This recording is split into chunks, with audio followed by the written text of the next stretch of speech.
कर्जमाफीच्या अटी शर्तींच्या बाबत बोलताना देवेंद्र फडणवीस साहेब म्हणाले की 99% शेतकऱ्यांना कर्जमाफीच्या अटी शर्तींचा कोणताही तोटा होणार नाही, कोणतीही अडचण येणार नाही. त्यांचा हा दावा आकडेवारीच्या आधारे तपासून पाहूया. राज्यात 2019 ला जे शेतकरी कर्जमाफीमध्ये होते त्यांना 2026 ला केवळ 50,000 रुपये दिले जाणारे, त्यांना कर्जमाफी न देता 50,000 रुपयावर त्यांची बळवणूक होणार आहे आणि त्यातही परत ओटीएस मध्ये त्यांना घेण्यात आलेले आहे, म्हणजे उर्वरित कर्ज त्यांना फेडावं लागणार आहे तरच हे 50,000 मिळणार आहे. त्यामुळे त्यांना अटी शर्ती लागू आहेत. अशा शेतकऱ्यांची संख्या राज्यामध्ये आहे सुमारे 12,71,000.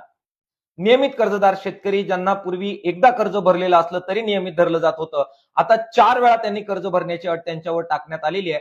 अशी अट टाकलेल्या शेतकऱ्यांची संख्या 23,63,000 आहे. म्हणजे या दोघांची बेरीज केली तर आकडा होतो 36,34,000. म्हणजे एकूण 56 लाखाच्या तुलनेत अशा शेतकऱ्यांची